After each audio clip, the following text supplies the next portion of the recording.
بسم اللہ الرحمن الرحیم۔ السلام علیکم۔ میں 15 سال کی تھی جب ماموں مجھے اپنے ساتھ دبئی لے گئے کیونکہ میں یتیم تھی۔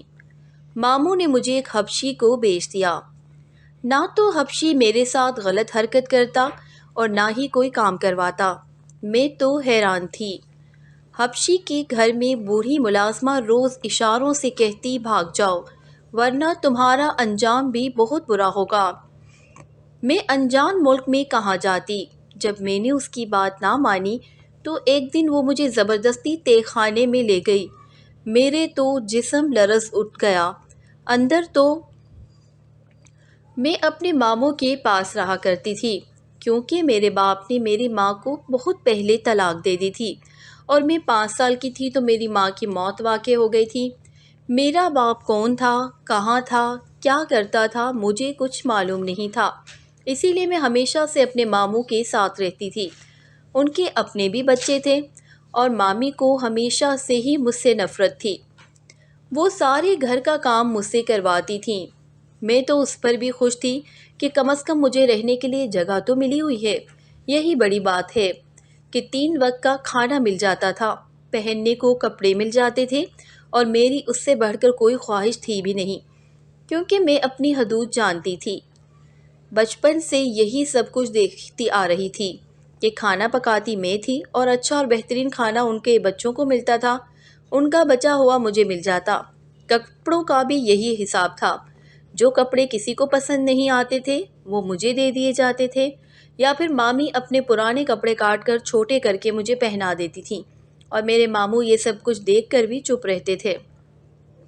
اسی لیے میں نے تو یہ امید ہی چھوڑ دی تھی کہ میرے حالات کبھی بدلیں گے۔ میں 15 سال کی ہو رہی تھی اور میں بہت زیادہ خوبصورت تھی۔ ہمارے رشتہ دار یہ کہتے تھے کہ میں اپنی ماں کی طرح ہوں اور میری ماں بھی اتنی ہی خوبصورت تھی جبکہ مامی اتنی خوبصورت نہیں تھیں۔ اسی وجہ سے ان کی بیٹیاں بھی اتنی خوبصورت نہیں تھیں اور اب وہ لوگ اس چیز سے بھی جلتی تھیں اور مجھے اس چیز پر بھی نشانہ بنایا جاتا تھا، لیکن اس میں میرا تو کوئی قصور نہیں تھا، اسی لیے میں خاموش رہا کرتی تھی۔ ایک دن ماموں جب کام سے واپس آئے تو مجھے کہا کہ تمہارے رشتے کی بات چلا رہا ہوں ایک جگہ، تمہاری شادی کر دوں گا تو تمہیں اس گھر سے اور اس کے مسائل سے نجات مل جائے گی۔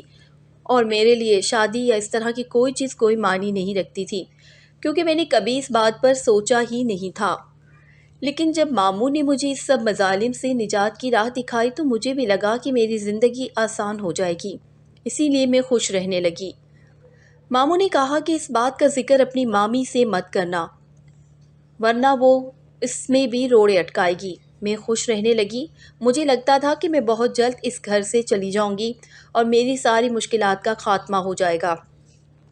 وہ گھر میرا اپنا ہوگا، میرا شوہر کا ہوگا اور میں اپنی مرضی سے وہاں رہ سکوں گی، اپنی مرضی کا پہنوں گی، اپنی مرضی کا کھاؤں گی اور اس طرح کے بہت سے خواب میں نے دیکھ لیے۔ حالانکہ میری عمر اتنی نہیں تھی اور میں نے باہر کی دنیا بھی نہیں دیکھی تھی، لیکن مجھ پر گزرنے والے حالات نے مجھے وقت سے پہلے بڑا کر دیا تھا۔ اور جب ماموں نے گھر میں ذکر کیا کہ میں اس کی شادی کروا رہا ہوں تو میں بھی چھپ کر سن رہی تھی کہ اب میری ماموئی اور ماموزاد کیا کہیں گی۔ مامی نے پوچھا لڑکا کون ہے، کیا کرتا ہے، تو ماموں نے بتایا کہ وہ دبئی میں ہوتا ہے۔ اس پر میری مامی واویلا کرنے لگی کہ اس کی اتنی اچھی جگہ شادی کیوں کروا رہے ہو، اس کی شادی کی جگہ اپنی بیٹی کی شادی کروا دو۔ لیکن میرے ماموں کسی صورت نہیں مانے۔ انہوں نے مامی سے ضد کر کے اپنے اور میرے لیے کچھ شاپنگ کی اور مجھے ساتھ لے کر دبئی چلے گئے۔ جس دن میں ان کے گھر سے نکلی مجھے یوں لگا میری تمام محرومیوں کا ازالہ ہو جائے گا، اور دبئی کے بارے میں نے جو کچھ سنا تھا اس کے مطابق وہ تو بہت بڑا ملک تھا، اور دبئی میں رہنے والے بندے سے شادی کرنا اس کا مطلب ہے کہ پیسوں میں کھیلنا۔ اور بس میں اسی قسم کے خواب دیکھ رہی تھی کہ وہ اپنی بیٹیوں کو چھوڑ کر مجھے ایک امیر اور اچھے شخص کے ساتھ کیوں شادی کروا رہے ہیں، لیکن خود ہی سوچتی کہ شاید ان کو خوف خدا آ گیا ہو اور یہ بچپن سے دیکھتے آ رہے ہیں کہ میرے ساتھ ہر قسم کی چیزوں میں زیادتی ہو رہی ہے، تو اس لیے یہ مجھے اس سب سے نکالنا چاہتے ہیں۔ لیکن جو بھی تھا، میری زندگی بدلنے جا رہی تھی اور میں اس بات پر بہت ہی زیادہ خوش تھی۔ جب ہم لوگ دبئی میں گئے تو اس ملک کو دیکھ کر، اس کی خوبصورتی کو دیکھ کر تو حیران رہ گئی۔ میری دنیا پہلے ہی گھر تک محدود تھی اور پھر دوسرا دبئی، کیسا ملک ہے میرے لیے، تو اس سے بھی خواب تھا، ایک ایسا خواب جو مجھے لگتا تھا کہ میں جاگتی آنکھوں سے دیکھ رہی ہوں، اور اچانک خواب ختم ہو جائے گا اور میں اور ماموں ایک ہوٹل میں پہلے دن جا کر رہے۔ دوسرے دن ہم لوگ ایک خوبصورت سے گھر میں شفٹ ہو گئے۔ نہ تو میرے ماموں نے مجھے اس شخص سے ملوایا جس سے میری شادی ہونے جا رہی تھی، اور نہ ہی میں نے اس کے بارے میں پوچھا، کیونکہ یہاں آنے کے بعد تو ماموں بالکل ہی بدل گئے تھے۔ روزانہ مجھے باہر گھمانے کے لیے لے کر جاتے، مختلف جگہ دکھاتے، کھانا کھا کر ہم لوگ گھر واپس آ جاتے۔ میرے لیے تو اصل زندگی ہی یہی تھی۔ مجھے شادی سے کیا لینا دینا تھا؟ شادی تو میں اس لیے کرنا چاہتی تھی تاکہ میری زندگی آسان ہو جائے، میں ان کی بیوی اور ان کے بچوں کے طعنوں سے نکل جاؤں۔ اور اب وہ لوگ کہیں بھی نہیں تھے، صرف میں تھی اور آزادی تھی۔ اسی لیے میں نے ماموں سے پوچھا ہی نہیں کہ وہ کون آدمی ہے اور آپ کب میری شادی کروا رہے ہیں۔ میں تو بس اپنی زندگی میں مگن ہو گئی تھی۔ مجھے یہاں آئے ہوئے 2 ہفتے ہو گئے تھے، اور ان 2 ہفتوں میں نے جو زندگی گزاری تھی وہ میری گزشتہ 15 سالوں پر بھاری تھی۔ ماموں صبح شام مجھ سے پوچھتے کہ کیا کھانا ہے، اور وہی مجھے منگوا کر دیتے، یہاں تک کہ مجھے انہوں نے کپڑے وغیرہ بھی لے کر دیے تھے۔ سارا دن ہم لوگ ادھر ادھر گھومتے پھرتے رہتے تھے، جہاں دل کرتا، جس ہوٹل میں دل کرتا بیٹھ کر کھانا کھا لیتے۔ میں نے تو کبھی سوچا ہی نہیں تھا کہ میرے وہ ماموں ہیں جو کہ مشکل سے گزارا کرتے تھے، وہ کیسے اس ملک میں آ کر پیسے اڑا رہے ہیں، اور سب سے بڑی بات یہ کہ وہ اس ملک میں آئے ہی کیسے ہیں، کیونکہ میں جانتی تھی کہ میرے ماموں ایک معمولی سی نوکری کرتے ہیں اور ان کے پاس اتنے پیسے بھی نہیں ہوتے کہ مہینے کے خرچے کے علاوہ ہم کوئی اور چیز ہی خرید لیں، بلکہ اکثر تو ایسا ہوتا تھا کہ مہینے کے آخر میں بالکل پیسے ختم ہو جاتے تھے اور ہمیں ادھار لینا پڑتا تھا۔ لیکن یہ وہ حالات تھے جن کے متعلق پاکستان میں سوچتی رہتی تھی۔ دبئی میں تو ان سب چیزوں کے متعلق سوچ ہی نہیں رہی تھی، بلکہ مجھے تو یہ لگ رہا تھا کہ جیسے سب کچھ بدل گیا ہے، یا وہ پاکستان میں گزرا ہوا وقت کوئی بھیانک خواب تھا، یا ابھی والا وقت کوئی اچھا سا خواب ہے۔ جس چیز پر ہاتھ رکھتی ہوں میرے ماموں مجھے خرید دیتے تھے، اور وہ ایسے پیسہ اڑا رہے تھے جیسے ان کے پاس کوئی قارون کا خزانہ آ گیا ہو۔ تقریباً 3 ہفتے گزر جانے کے بعد ایک دن صبح صبح میرے ماموں نے کہا کہ آج ہم کہیں نہیں جائیں گے، آج نہ تمہارے ہونے والا شوہر گھر میں آئے گا۔ میں تو اس بات کو بھول چکی تھی، لیکن خاموش ہو گئی، کیونکہ اب تو میں خود بھی اس ملک سے نہیں جانا چاہتی تھی، اور اگر ماموں نے واپس جانا ہی تھا تو پھر میری شادی کرنا ہی بہترین تھا، کیونکہ میرے ذہن میں تو واپسی کسی صورت نہیں تھی۔ ماموں کے کہنے کی وجہ سے میں نے ایک نیا سوٹ پہنا اور بہت اچھے طریقے سے تیار ہوئی۔ میں نے خود کو ہی آئینے میں دیکھا تو میں اپنے آپ کو اچھی لگ رہی تھی۔ وہاں کوئی اور تھا نہیں جس سے میں پوچھ سکتی کہ میں کیسی لگ رہی ہوں، لیکن میرے ماموں نے میری تعریف کی کہ تم بہت اچھی لگ رہی ہو۔ کچھ دیر بعد ہی ایک آدمی آیا اور وہ کوئی حبشی تھا۔ میں سمجھی کہ میرے ہونے والے شوہر کا کوئی ملازم ہوگا، لیکن ماموں اس کو ساتھ لے کر دوسرے کمرے میں چلے گئے۔ یہ بات وہ دونوں واپس آئے اور انہوں نے کہا کہ تم اس آدمی کے ساتھ چلی جاؤ، تمہارا شوہر ہے، میں نے دیکھ بھال کر دیکھا ہے۔ اس آدمی نے مجھے کہا چلو۔ میں ماموں کی طرف دیکھ رہی تھی کہ میں اسے کیسے چلی جاؤں۔ میں تو اتنا تو جانتی تھی کہ شادی کے لیے نکاح ضروری ہے، مگر ماموں مجھے خود ہی پکڑ کر گھر سے باہر لے آئے۔ ہر آدمی کی گاڑی کھڑی تھی، ماموں نے دروازہ کھول کر مجھے اندر بٹھا دیا۔ دوسری سائڈ سے وہی مرد آ کر اندر بیٹھا، اس نے گاڑی سٹارٹ کر دی۔ میں نے ماموں کو اشارہ کیا اور ان کے کان میں کہا کہ میں اس کے ساتھ کیسے چلی جاؤں۔ ماموں نے کہا کہ بس تمہاری شادی ہو چکی ہے، آج کے بعد اسی کو اپنا شوہر سمجھنا، اور میں آج ہی واپس پاکستان چلا جاؤں گا، اس ملک میں اب نہیں رہوں گا، اور یہ گھر بھی اسی آدمی کا ہے جہاں ہم اتنے دنوں سے رہ رہے تھے۔ یہ کہہ کر ماموں تو پیچھے ہٹ گئے اور میری آنکھوں سے آنسو نکلنے لگے۔ میرے ساتھ کتنا بڑا دھوکا ہوا تھا، ماموں نے شاید مجھے بیچ دیا تھا۔ اس آدمی نے مجھے کچھ بھی نہیں کہا اور خاموشی سے گاڑی چلاتا رہا۔ نہ اس نے نہ میں نے رونے پر کوئی اعتراض کیا اور نہ ہی کسی اور بات پر۔ اس نے مجھے کچھ کہا، گاڑی جا کر ایک بہت بڑے محل نما گھر کے سامنے آ کر رکی۔ وہ گھر تو نہ جانے کہاں سے شروع ہو رہا تھا اور کہاں ختم۔ مجھے اس نے کہا کہ گاڑی سے اترو۔ میں نے نیچے اتر کر دیکھا تو وہ کوئی محل لگ رہا تھا، اتنا بڑا اور اتنا شاندار کہ میں تو بس آنکھیں پھاڑ کر اسے دیکھتی ہی رہ گئی۔ اس آدمی کے پورچ میں 2 گاڑیاں اور بھی کھڑی تھیں اور یہ تیسری گاڑی تھی جس میں سے میں اتری تھی، اور تینوں ہی گاڑیاں بڑی شاندار تھیں۔ ہماری گاڑی سے اترتے ہی ایک آدمی دوڑتا ہوا آیا اور اس نے پچھلی سیٹ سے میرا بیگ اور سوٹ کیس نکالا اور اس سے اندازہ ہو گیا کہ وہ اس گھر کا ملازم ہے۔ میں حیران ہو رہی تھی کہ کالا حبشی اتنا امیر ہے، لیکن دل ہی دل میں خوش بھی ہو رہی تھی کہ چلو میرے ماموں نے مجھے کسی امیر شخص کو بیچا ہے، میں اس سے کہہ کر اسے نکاح کر لوں گی اور پھر اس پورے گھر پر میری حکومت ہوگی۔ میں تو یہ ساری چیزیں سوچتے ہوئے اندر گئی، لیکن وہاں کھڑی دوسری 2 گاڑیوں نے مجھے اندازہ ہوا کہ یہ گھر میں اکیلا نہیں ہے، شاید اس کا کوئی بھائی بھی ہے جو اس گھر میں رہتے ہیں۔ جب میں اندر گئی تو وہاں پر ہر طرف مختلف لوگ بھی رہ رہے تھے، لیکن سب نے یونیفارم پہن رکھے تھے، ایک جیسے۔ اس سے اندازہ ہو رہا تھا کہ وہ سب ملازم ہیں۔ وہاں ایک بوڑھی سی ملازمہ کھڑی تھی۔ اس کا لباس باقی ملازمین جیسا نہیں تھا، لیکن اس کے بولنے کے انداز سے پتہ چلتا تھا کہ وہ ملازمہ ہے۔ اس نے مجھے لے جا کر اس عورت کے حوالے کیا اور کہا کہ میرا خیال رکھے۔ خود تو نہ جانے کس کمرے میں چلا گیا، لیکن وہ عورت مجھے لے کر ایک کمرے میں گئی اور کمرہ بہت ہی خوبصورتی سے سجا ہوا تھا۔ بالکل میری عمر کے مطابق لگ رہا تھا کہ کسی چھوٹی لڑکی کا کمرہ ہے۔ ہر چیز گلابی گلابی اور خوبصورتی سے سجی ہوئی تھی۔ اور سب سے بڑی بات یہ کہ وہ جو ملازمہ تھی وہ بول نہیں سکتی تھی۔ اس نے مجھ سے اشارے سے بتایا کہ یہ تمہارا کمرہ ہے، یہاں پر ہر چیز موجود ہے، کسی چیز کی ضرورت ہو تو مجھے بتانا۔ اس کے بعد مجھے کمرے میں چھوڑ کر واپس چلے جانے کے بعد میں نے یہ سارا کمرہ دیکھا۔ کمرے کے ساتھ اٹیچ باتھ روم تھا اور دوسری سائڈ پر شاید ڈریسنگ روم تھا، کیونکہ وہاں پر ہر طرف الماریاں لگی تھیں اور ان میں ہر قسم کے کپڑے، جوتے، بیگز، میک اپ کا سامان، ہر چیز رکھی تھی۔ ایک طرف ایک بڑا سا شیشہ بھی لگا ہوا تھا۔ مجھے تو یہ سب کچھ پریوں کی دنیا لگ رہی تھی۔ ان 3 ہفتوں میں نے دبئی کا ماحول دیکھ لیا تھا۔ یہاں پر لڑکیاں زیادہ تر پینٹ پہنتی تھیں یا اس قسم کے کپڑے پہنتی تھیں تو میں نے اپنے 15 سالہ زندگی میں دیکھے بھی نہیں تھے۔ اور اب جب وہی کپڑے مجھے اپنی الماری میں پڑے نظر آئے تو میں ان کو پہننے سے کیوں خود کو روک نہ سکی۔ میں نے خوبصورت سا ڈریس پہنا، میچنگ جوتے پہنے، میک اپ کیا اور تیار ہو کر کمرے میں بیٹھ گئی۔ مجھے سمجھ نہیں آ رہی تھی کہ میں یہاں سے کہاں جاؤں۔ تھوڑی دیر بعد وہ بوڑھی عورت آئی اور اس نے مجھے اشارے سے کہا کہ میرے ساتھ آؤ۔ میں نیچے گئی تو ٹیبل پر کھانا لگا ہوا تھا۔ اس نے مجھے اشارہ کیا کہ بیٹھ کر کھانا کھا لو۔ مجھے بھوک تو ویسے ہی لگی ہوئی تھی، اسی لیے خاموشی سے بیٹھ کر کھانا کھا لیا۔ یہ اس کا نام جانتی تھی اور نہ ہی مجھے بتا سکتی تھی۔ سو کھانا کھانے کے بعد میں باہر لان میں نکل گئی۔ نہ مجھے کسی نے روکا، نہ مجھے کسی سے پوچھا۔ تھوڑی دیر باہر لان میں گھومتی پھرتی رہی تو پودوں کو دیکھتی رہی اور پھر گھر میں اندر واپس آ کر اپنے کمرے میں چلی گئی۔ کمرے میں ٹی وی بھی لگا ہوا تھا۔ میں ٹی وی لگا کر فلم دیکھنے لگی۔ مجھے لگا کہ شاید ابھی آ جائے گا اور کہے گا کہ تمہاری شادی ہو چکی ہے وغیرہ، لیکن شام سے رات ہو گئی اور نہ ہی مجھے کسی نے بلایا اور نہ میں کمرے سے باہر نکلی۔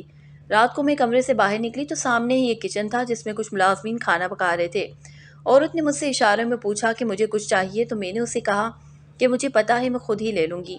میں نے اس سے پوچھا کہ وہ سر کہاں ہیں، لیکن اس نے کہا کہ اسے کچھ معلوم نہیں کیونکہ وہ اپنی مرضی کے مالک ہیں۔ میں نے پھر کھانا کھایا، تھوڑی دیر واک کی اور اپنے کمرے میں واپس آ گئی۔ رات کو میں سکون سے کمرے کو لاک کر کے سو گئی۔ صبح اٹھی تو میں کمرے میں اکیلی تھی۔ میں تیار ہو کر جب نیچے آئی تو وہ گونگی ملازمہ ناشتہ لگا رہی تھی۔ اب یہ سلسلہ چل نکلا۔ اب وہ مجھے نظر آتا، بس تھوڑی دیر کھڑے ہو کر مجھ سے دعا سلام کرتا یا کچھ پیسے میرے ہاتھ پر رکھ دیتا اور بس۔ مجھے یہاں آئے ہوئے تقریباً 1 ماہ ہونے والا تھا۔ اس 1 ماہ میں میرا کوئی 5 سے 6 دفعہ اس آدمی سے سامنا ہوا تھا، اور وہ بھی یا تو کھانے کی میز پر یا باہر آتے جاتے، اور بس اس کے علاوہ مجھ پر کسی قسم کی کوئی روک ٹوک نہیں تھی۔ میں نے یہ پورا محلہ گھوم پھر کر دیکھا تھا۔ میرا جب دل چاہتا سو جاتی، جب دل چاہتا اٹھ جاتی۔ نہ ہی تو وہ شخص مجھے میرے ساتھ کوئی غلط حرکت کرتا اور نہ ہی کبھی اس نے مجھے اپنی بیوی سمجھا تھا۔ یہاں تک کہ مجھے ملازمہ بھی نہیں سمجھتا تھا، مطلب مجھ سے کوئی کام بھی نہیں کروایا جاتا تھا۔ مجھے حیرت ہوتی تھی کہ آخر وہ مجھے خرید کر کیوں لایا ہے۔ اور ایک دن جب میں باہر لان میں بیٹھی تھی تو مجھے لگا اس آدمی کے پاس بھی فرصت ہے۔ وہ آ کر میرے پاس بیٹھ گیا اور ادھر ادھر کی باتیں کرنے لگا۔ مجھ سے میرا نام پوچھا کہ کتنا پڑھی ہوئی ہو، کیا کیا پڑھ لیتی ہو، کیا مصروفیات ہیں، یہاں آنے سے پہلے کیا کرتی تھی، کہاں رہتی تھی، کون کون تھا گھر میں، یہ ساری باتیں وہ مجھ سے پوچھنے لگا۔ مجھے حیرت ہوئی، کیسا بندہ ہے، میرے بارے میں کچھ بھی نہیں جانتا، تو اس نے میرے سے شادی کیوں کر لی یا اس نے مجھے کیوں خرید لیا۔ لیکن اس سے باتیں کرنا مجھے اچھا لگ رہا تھا، کیونکہ سارے ملازمین مصروف رہتے، اپنے کام سے کام رکھتے۔ وہ ملازمہ رہتی تو میرے ساتھ ساتھ تھی، لیکن وہ بات نہیں کر سکتی تھی اور میں باتیں کرنے کو ترسی ہوئی تھی۔ وہ میرے ساتھ باتیں کر کے اٹھ کر چلا گیا، لیکن اس کے بعد اس بوڑھی ملازمہ نے مجھے اشاروں سے کہا جتنا جلدی ہو سکتا ہے یہاں سے بھاگ جاؤ ورنہ بہت برا ہوگا۔ میں اس کے اشارے بڑی حد تک سمجھنے لگی تھی۔ میں نے اس سے کہا کہ ایسا کیا ہے، لیکن اس نے مجھے جواب نہیں دیا، اور اس کے بعد تو اکثر ہی مجھے کہتی کہ یہاں سے بھاگ جاؤ، لیکن میں اس ملک میں کہاں جاتی، میں تو کسی کو جانتی بھی نہیں تھی، اور آتے ہوئے بھی مجھے میرے ماموں لے کر آئے تھے۔ مجھے اس گھر کے تقریباً ہر ایریا سے واقفیت ہو گئی تھی، کیونکہ میں فارغ ہوتی تھی اور سارا دن گھومتی پھرتی رہتی تھی۔ لیکن ایک کمرہ تھا جو کہ مجھے بعد میں پتہ چلا کہ سبزی کا تھا، وہ ہمیشہ لاک ہوا کرتا تھا۔ اس کے علاوہ تو میں نے پورا گھر ہی دیکھ لیا تھا۔ میں پتہ کرنا چاہتی تھی کہ مجھے یہاں کیوں لے کر آیا ہے، لیکن وہ کہیں نہیں مل رہا تھا، اور پھر وہ ملازم عورت مجھے یہاں سے بھاگ جاؤ، واپس چلی جاؤ، بھاگ جاؤ وغیرہ کے اشارے کرتی رہتی تھی۔ اب جب کہ میں واپس اس جہنم میں جانے کا سوچ بھی نہیں سکتی تھی، اسی لیے میں نے اس پر زیادہ دھیان نہیں دیا۔ ایک دن اس نے مجھے زبردستی بازو سے پکڑا اور ایک کمرے میں لے گئی۔ اس کمرے کی ایک دیوار میں نہ جانے اس نے کیا کیا کہ ایک سائڈ سے کمرے کا فرش کھل گیا اور وہ مجھے زبردستی پکڑ کر اس کے تہہ خانے میں لے گئی، اور اس کے اندر جو کچھ میں نے دیکھا تو میرے قدموں تلے سے زمین نکل گئی۔ اس عورت نے مجھے اشارہ کر کے کہا کہ تمہارا انجام بھی یہی ہوگا، تو میں نے فوراً واپس آ گئی۔ میرے پیچھے پیچھے وہ عورت بھی آئی اور اس نے اٹھ کر دروازہ بند کر دیا۔ اب تو میں پریشان رہنے لگی۔ میں نے اس سے کہا کہ میں اس ملک میں کسی کو نہیں جانتی، میں واپس کیسے جاؤں؟ میرے ماموں نے تو مجھے اس حبشی کے پاس بھیج دیا ہے اور میرا تو دنیا میں اور کوئی بھی نہیں ہے۔ اس نے ملازم نے کہا کہ تم اس ملک میں بے شک محنت مزدوری کر لو، لیکن یہاں سے نکلو۔ اس تہہ خانے کو دیکھنے کے بعد تو میں خود بھی یہاں سے بھاگنا چاہتی تھی، اسی لیے تو کچھ پیسے میرے پاس جمع تھے، وہ لے کر چپکے سے اس محل سے نکل آئی۔ باہر نکلنے کے بعد مجھے نہیں معلوم تھا کہ مجھے کہاں جانا ہے، کیونکہ اس ملک میں جہاں بھی گھومنے گئی ماموں کے ساتھ گئی تھی، اور اتنی بڑی تو تھی نہیں کہ میں ہر جگہ کو یاد رکھتی، اور نہ ہی اتنی پڑھی لکھی تھی کہ کسی سے کچھ پوچھ لیتی۔ وہاں سے نکل کر میں باہر دیر گئی، شام ہوئی اور دروازہ انہوں نے بند کیا تو میں وہاں سے باہر نکل آئی اور سڑک کے کنارے چلنے لگی۔ ذہن میں بس ایک ہی چیز سوار تھی کہ مجھے اس گھر میں واپس نہیں جانا، نہ جانے میرے ساتھ کیا ہو جائے گا۔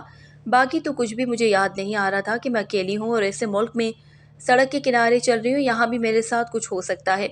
اچانک دوسری طرف سے دو لڑکے آئے اور انہوں نے مجھے تنگ کرنا شروع کر دیا۔ میں نے مدد کے لیے چلانا شروع کیا، لیکن میرے ساتھ زبردستی کرنے لگے۔ تھوڑی ہی دیر گزری تھی کہ ایک گاڑی میرے پاس آ کر رکی اور اس میں سے وہی حبشی نکلا۔ اس نے ان لڑکوں کو کچھ کہا اور وہ بھاگ گئے۔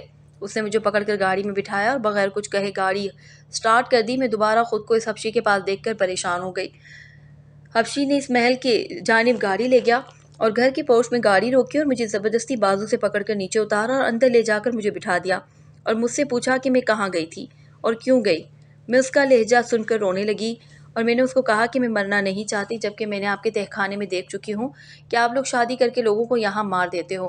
وہاں مختلف قسم کی ہڈیاں پڑی ہوئی تھیں۔ اس نے مجھے بتایا کہ وہ ہڈیاں ان لوگوں کی ہے جو لوگ ان کے گینگ کے خلاف کام کرتے ہیں، ان کو اٹھا کر اس تہہ خانے میں پھینک دیتا ہوں۔ وہ ایک گینگسٹر ہے اور اس نے مجھے اسی لیے خریدا کہ اسے خوبصورت لڑکی کی تلاش تھی جس کو وہ اپنی بیٹی بنا کر پیش کر سکتا، لیکن ابھی گینگ میں اس نے یہ سب کو کہا ہے کہ وہ شادی شدہ ہے اور اس کی بیٹی بھی ہے، اور اس کی بیٹی ایشیائی ہے اور اس نے پاکستانی سے شادی کی ہے، اور اس جھوٹ کو سچ کرنے کے لیے اس نے مجھے خریدا ہے۔ اور اس جھوٹ کے پیچھے مقصد یہ ہے کہ اس گینگ کے پاس کچھ شیعہ لڑکیاں ہیں اور وہ ان کو آگے فروغ کرنا چاہتے ہیں، جبکہ میں لڑکیوں کو بچانا چاہتا ہوں۔ اور جب میں نے ان کو بچایا تو میرے گینگ نے مجھ سے پوچھا کہ تمہیں ایشیائیوں سے اتنا پیار کیوں ہے، جس پر میں نے کہا کہ میری بھی بیٹی ہے، میں انہیں بھی اپنی بیٹی بنا کر اپنے محل میں رکھنا چاہتا ہوں، انہیں معلوم نہ ہو کہ میں شادی شدہ نہیں ہوں، اسی لیے میں نے تم سے نکاح بھی نہیں کیا اور تمہارے ماموں کو اسی لیے رقم دی کہ وہ پلٹ کر واپس کبھی نہ آئے اور تم میری بیٹی بن کر رہو۔ میں تو اس کی بات سن کر حیران رہ گئی اور دل ہی دل میں شرمندہ ہونے لگی کہ وہ شخص تو مجھے اپنی بیٹی بنا رہا ہے اور میں اس کی بیوی بننے پر تلی ہوئی تھی، لیکن دوسرے ہی دن وہ شخص نہ جانے کیسے کاغذات میں میرے نام کے ساتھ اپنا نام لکھوا لایا ولدیت میں، اور میں قانونی طور پر اس شخص کی بیٹی بن گئی، اور جس محل پہ میں راج کرنے کا سوچ رہی تھی اس میں میرا مکمل قبضہ ہو گیا تھا، اور شاید یہ میرے لالچ نہ کرنے کا انعام تھا۔